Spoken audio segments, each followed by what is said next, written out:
The night of July 3, 2015 began like a promise. A surprise date night. No kids. Just two people who had been together for years, a quiet evening at a family farm in Bardstown, Kentucky. That is what Crystal Rogers was told. That is what she believed. By the following morning, she was gone. Not moved away. Not left voluntarily. Gone. And the people who knew where she went were not talking. Crystal Maria Rogers came into the world in 1980. She grew up in Bardstown, Nelson County, one of those small Kentucky towns where everyone knows your name and your business and your grandmother. She was the firstborn daughter of Tommy and Cher Ballard, and from the beginning, the people who loved her described her in the same way. Sweet. Generous. Someone who looked at every single person she met as if they mattered equally. By 2015, Crystal was 35 years old and a mother of 5 children. 5. She built her life around them. Everything she did, every decision she made, circled back to those kids. That is the detail that would later haunt everyone who knew her. Crystal Rogers did not go anywhere without her children. Not willingly. Not ever. She had been living with her boyfriend, Brooks Houck, their 2-year-old son Eli, and her other 4 children. Brooks was not a small presence in her life. He owned rental properties, ran a construction company, had money and standing in the community. He had been with Crystal for years. And on the surface, at least, things looked the way they were supposed to look. But something had shifted in that final week. Witnesses would later say that Crystal had accused Brooks of cheating on her approximately 1 week before she disappeared. She was also worried, genuinely worried, that he was planning to force her out of their shared home.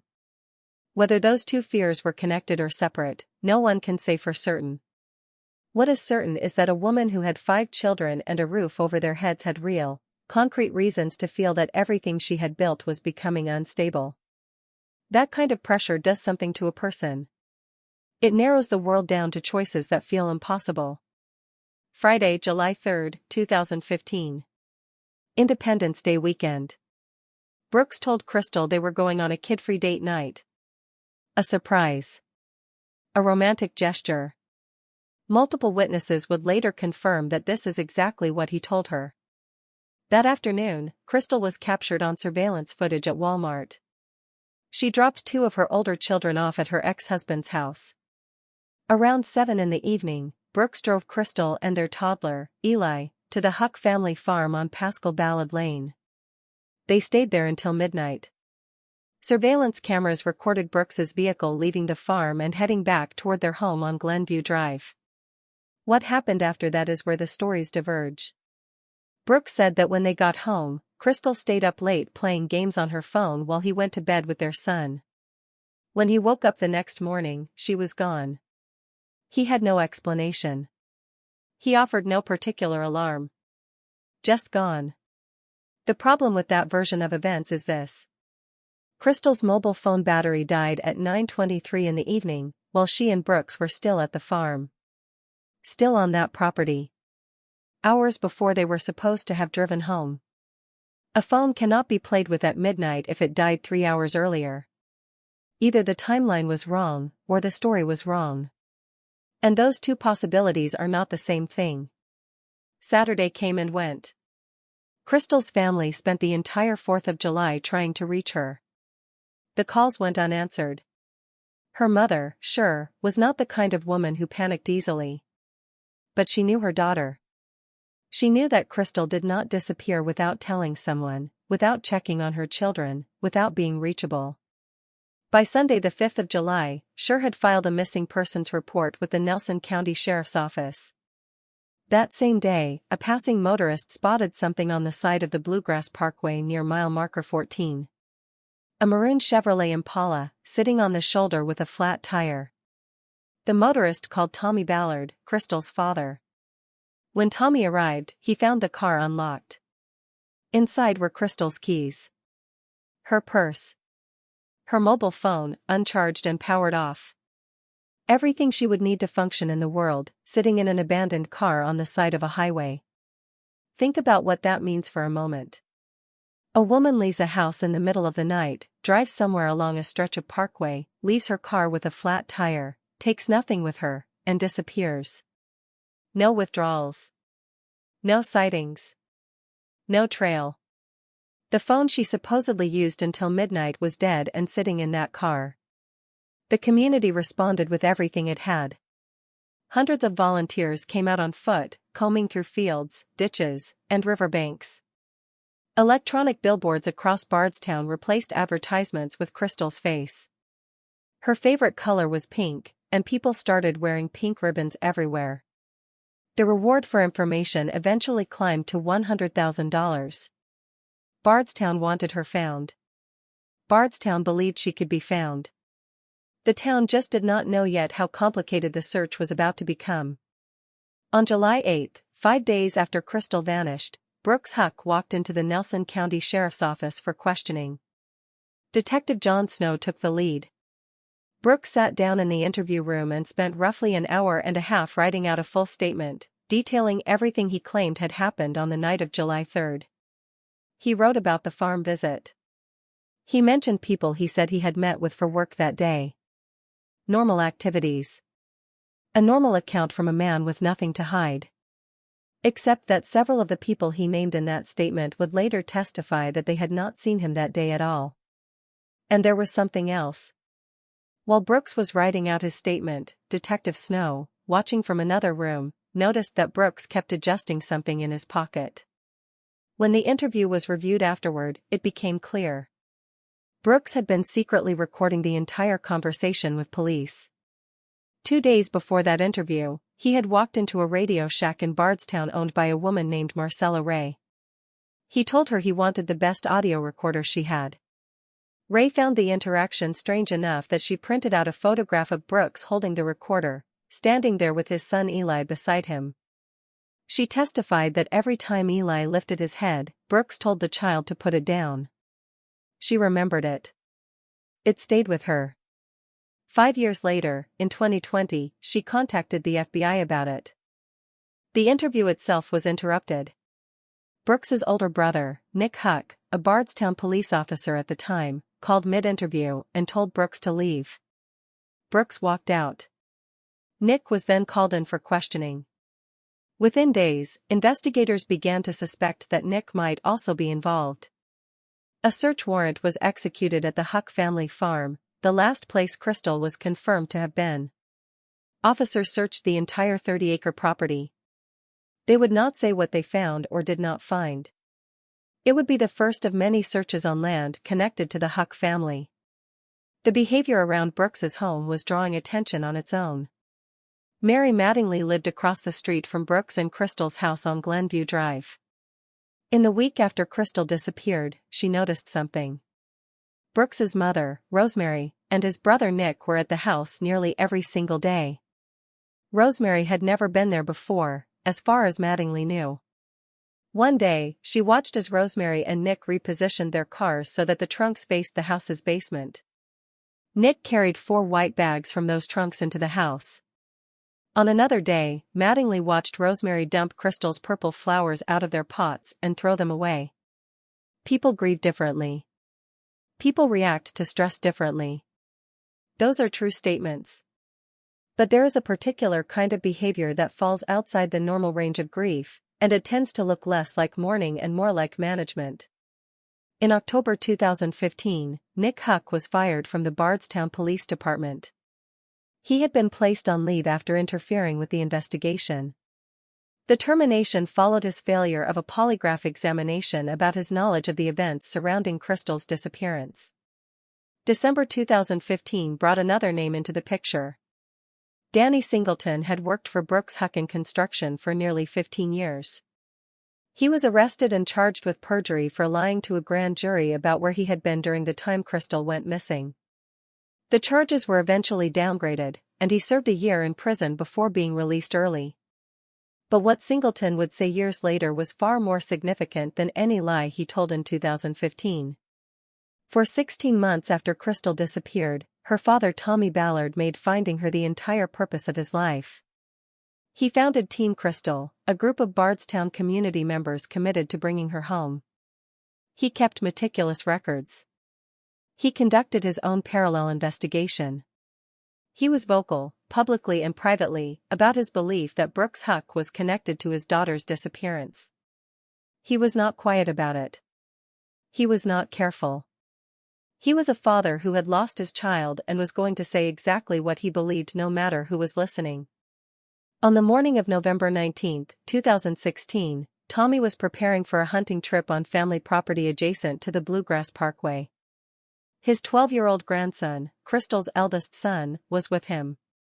Under cover of darkness, someone fired a single shot that struck Tommy Ballard in the chest. He died instantly. His own gun was never fired. It was ruled not a suicide. His grandson was cleared of any involvement.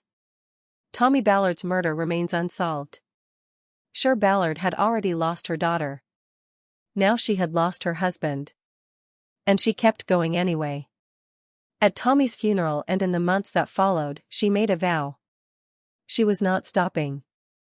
Before Tommy was killed, he had made a Facebook post asking if anyone knew about a white Buick that had been seen near the Houck farm on the night Crystal disappeared. An IRS agent named Jamie Brooks, who was also working the case, followed up on that detail. The white Buick turned out to belong to Anna Whitesides, Brooks Houck's grandmother.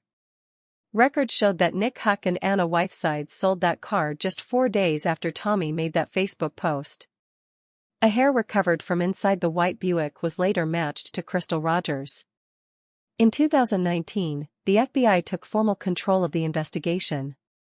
Agents began conducting extensive searches across Bardstown. One focused area was a residential subdivision where Brooks Houck's construction company had built several homes shortly after Crystal's disappearance. In August 2021, using cadaver dogs and jackhammers, they recovered an item of interest from concrete inside one of those homes. The FBI did not disclose what that item was. They kept working. It would take until September 2023, more than 8 years after Crystal vanished from a Kentucky road, for the first arrest to be made.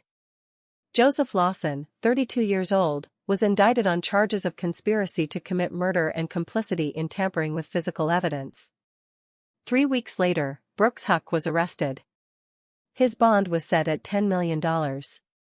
In December 2023, Joseph's father, Steve Lawson, who had also worked for Brooks, was arrested on the same charges. The key that unlocked those arrests was a phone call. 13 seconds long. Around midnight on the night Crystal disappeared, Joseph Lawson's mobile phone was pinging repeatedly, trying to reach his father Steve. When Steve finally answered, he made a 13-second call to Brooks Houck.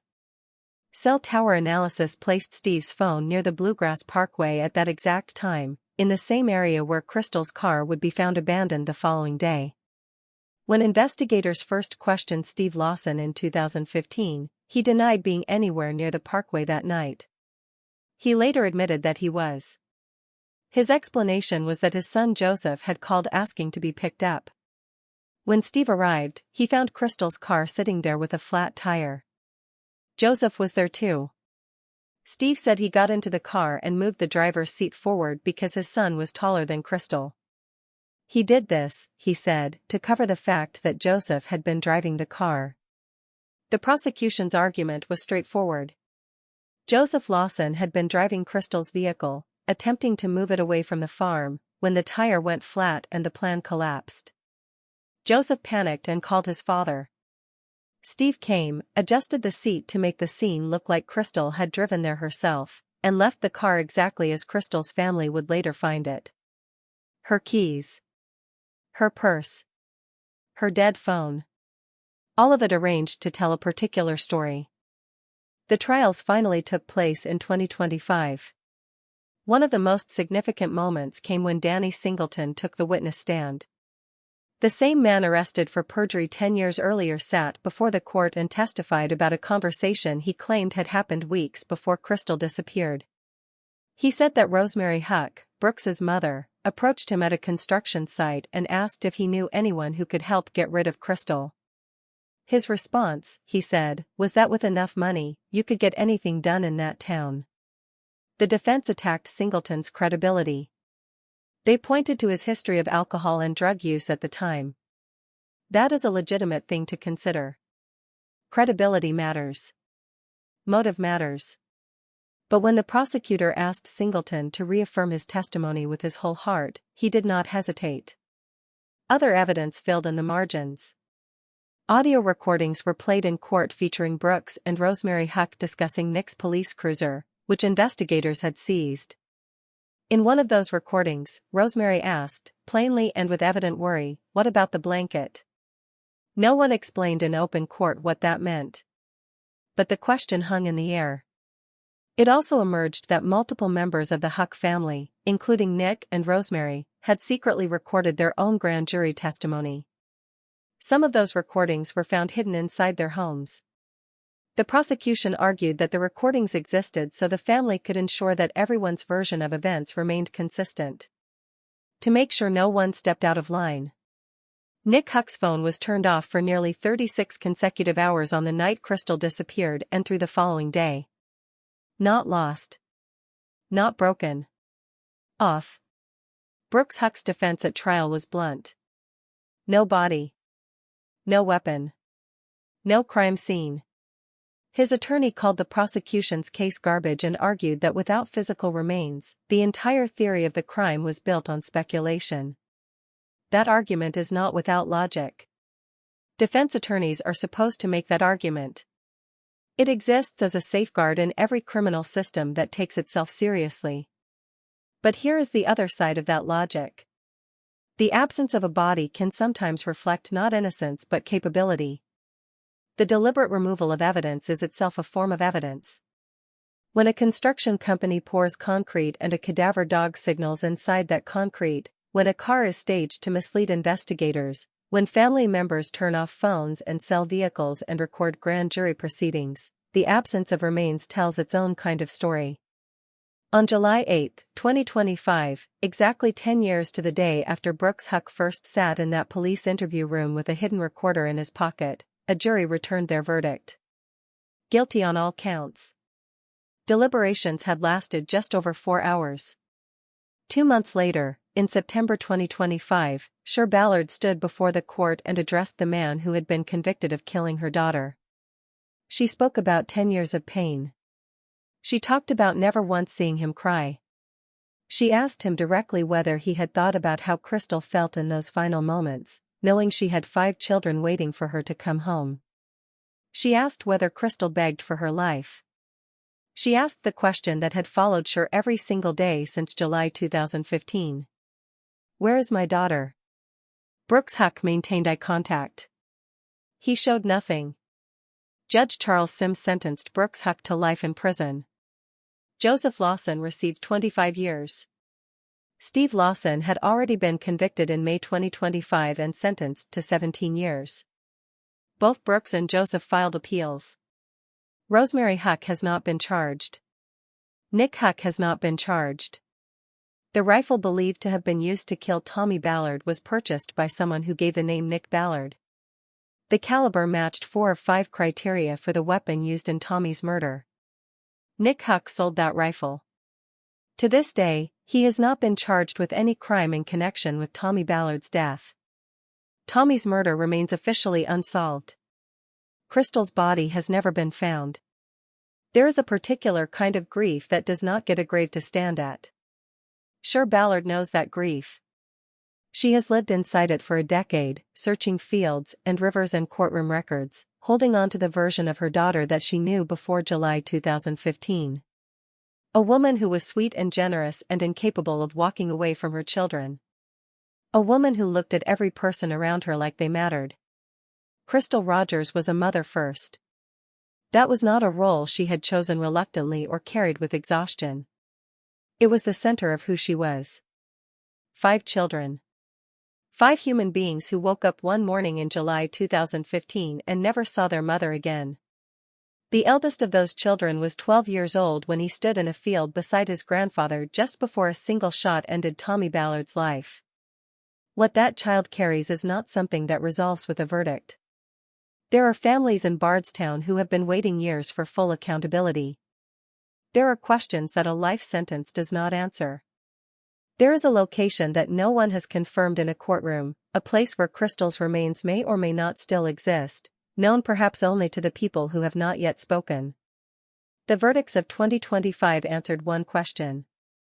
They did not answer the only question that Cher Ballard has never stopped asking. And until there is an answer to that question, a mother who deserved to come home to her children remains missing in every way that matters.